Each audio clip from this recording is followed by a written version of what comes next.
پاکستان کی شان 10 مشہور اور تاریخی قلعے۔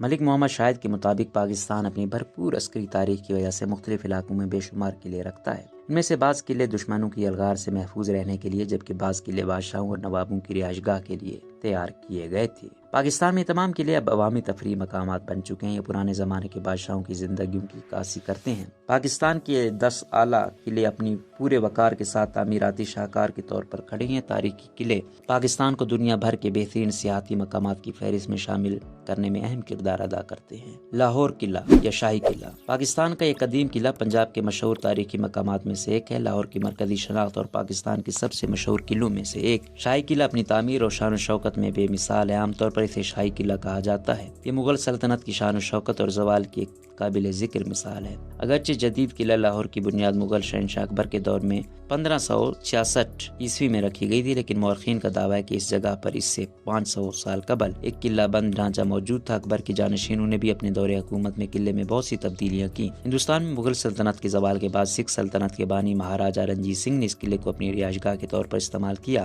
بعد میں اس پر برطانوی افواج نے قبضہ کر لیا۔ اگرچہ یہ پورا قلعہ ہی فن تعمیر کا شاندار نمونہ ہے، تاہم اس میں موجود شیش محل اپنی مثال آپ ہے۔ یہ کرسٹل اور باریک سفید سنگ مرمر سے بنا ہوا محل ہے، جس میں ہزاروں آئینے لگے ہوئے تھے۔ مزید یہ کہ پاکستان کا یہ مشہور قلعہ اپنے منفرد فن تعمیر اور ڈیزائن کے لیے بھی بہت مشہور ہے، کیونکہ اس میں اسلامی اور ہندو ثقافت دونوں کی جھلک موجود ہے۔ یہ پورا ڈھانچہ 400 کنال سے زیادہ رقبے پر پھیلا ہوا ہے اور یہ مغل دور کی شاندار دور کی ترجمانی کرتا ہے۔ 1981 میں اقوام متحدہ نے پاکستان کی اس تاریخی قلعے کو یونیسکو کا عالمی ثقافتی ورثہ قرار دیا۔ بلتیت قلعہ گلگت بلتستان کے سفر کے دوران اس تاریخی قلعے کو دیکھنا نہ بھولیں۔ وادی حنزہ کے خوبصورت قصبے کریم آباد میں ایک قدیم قلعہ بلتستان کی ایک شہزادی کے جہیز کے تحفے کے طور پر بنایا گیا تھا، جس نے مقامی شہزادے سے شادی کی تھی۔ پرانے تبتی طرز تعمیر سے متاثر گلگت بلتستان میں بلتیت قلعہ 16ویں صدی کا تعمیر کردہ ہے۔ بعد میں پہاڑی کی چوٹی پر واقع اس متاثر کن عمارت میں مزید کمرے اور سہولیات شامل کی گئیں۔ در حقیقت 1945 تک پاکستان میں تاریخی قلعہ حنزہ کے مقامی امیر لوگوں کی بنیادی رہائش گاہ کے طور پر کام کرتا تھا، تاہم وہ بعد میں پہاڑی کے نیچے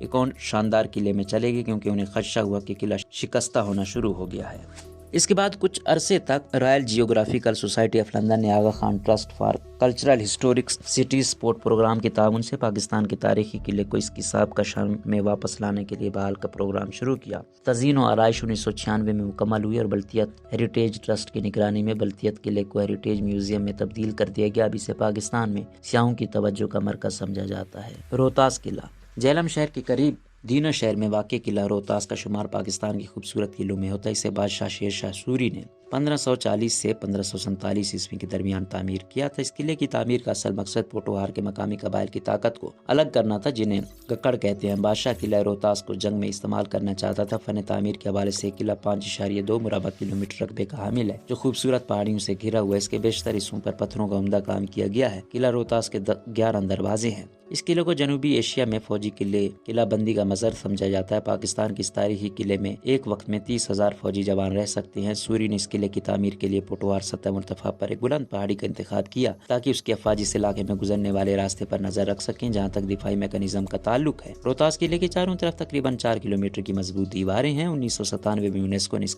ناقابل تسخیر قلعے کو عالمی ثقافتی ورثے کی فہرست میں شامل کیا۔ نیز اسے وسطی اور جنوبی ایشیا کے مسلم فوجی فن تعمیر کی غیر معمولی مثال بھی قرار دیا گیا۔ رانی کوٹ قلعہ سندھ کی فصیل عظیم دیوار کے طور پر مشہور ہوا۔ یہ ضلع جامشورو میں واقع اور ملک کا ایک جلسماتی عجوبہ ہے۔ 836 عیسوی میں تعمیر کیا گیا تھا، لیکن اسے 1812 میں دوبارہ تعمیر کیا گیا تھا۔ اس کا محیط تقریباً 26 کلومیٹر ہے، جو اسے دنیا کا سب سے بڑا قلعہ بناتا ہے۔ اس کی ساختی خرابی کی وجہ سے اسے میر خرم علی خان تالپور اور ان کے بھائی میر مراد علی نے 1812 میں دوبارہ تعمیر کیا تھا۔ اسٹریٹجک ڈھانچے کے ساتھ خوبصورت فن تعمیر اس دور کے ذہین کاریگروں کی قابلیت کی نشاندہی کرتا ہے۔ دراوڑ قلعہ دراوڑ صحرائے چولستان کی ایک شاندار خوبصورتی ہے۔ بھاولپور شہر سے 130 کلومیٹر جنوب میں واقع ہے۔ اسے دیکھنے کا بہترین وقت مشہور جیپ ریلی کے دوران فروری میں ہے۔ اس کے 40 گڑھ صحرا میں مینوں تک نظر آتے ہیں۔ قلعہ دراوڑ پاکستان کے ان قلعوں میں سے ایک ہے جو موجودہ دور میں اپنی بہترین حالت میں ہے۔ قلعہ بھاولپور کے شاہی خاندان کی رہائش گاہ تھا۔ 1500 میٹر کا طواف والا قلعہ دراوڑ پاکستان کے بڑے قلعوں میں سے ایک ہے۔ اس کی دیواریں 30 میٹر تک اونچی ہیں۔ قلعہ ہندوستان کی ریاست راجستھان سے تعلق رکھنے والے ایک ہندو حکمران نے جیسلمیر اور بھاولپور خطے کے خود مختار بادشاہ راول دیوراج بھٹی کو خراج عقیدت کے طور پر تعمیر کیا تھا۔ مورخین کا خیال ہے کہ بڑے مربع قلعے کو ابتدا میں ڈیرا راول کہا جاتا تھا، جو بعد میں ڈیرا راول اور پھر ڈیراول میں تبدیل ہو گیا۔ اسے 1733 میں تعمیر کیا گیا تھا۔ قلعہ بلحصار خیبر پختونخوا کے اہم سیاحتی مقامات میں سے بلحصار قلعہ پشاور میں واقع ہے۔ 19ویں صدی کے اوائل میں افغان بادشاہوں کی رہائش گاہ تھی۔ بلحصار نام کا مطلب ہے بلند اونچا قلعہ۔ عظیم فن تعمیر کا خوبصورت نظارہ زائرین کو بہت خوش کرتا ہے۔ اس قلعے نے جنگوں کے دور میں اچھے اور برے وقت دیکھے ہیں، جس کے نتیجے میں قلعہ خاص حد تک تباہ بھی ہوا، لیکن پھر بھی یہ معقول حد تک اچھی حالت میں محفوظ ہے اور دیکھنے والوں کو مسحور کر دیتا ہے۔ لال قلعہ مظفر آباد۔ لال قلعے کو مظفر آباد قلعہ بھی کہا جاتا ہے۔ یہ 1646 میں تعمیر کیا گیا تھا، اس لیے پاکستان کے قدیم ترین قلعوں میں سے ایک کے طور پر مشہور ہے۔ اس کا حیرت انگیز فن تعمیر اس دور کے تعمیر کنندگان کی مہارت کی عکاسی کرتا ہے۔ یہ قلعہ کشمیر کے چک حکمرانوں نے 16ویں صدی میں تعمیر کرنا شروع کیا اور بعد میں سلطان مظفر خان نے اسے مکمل کیا۔ کشمیر میں دریا نیلم کے ساتھ واقع ہونے کی وجہ سے لال قلعہ قدرتی خوبصورتی کا حامل آثار قدیمہ کی مثالی مقام ہے۔ یہ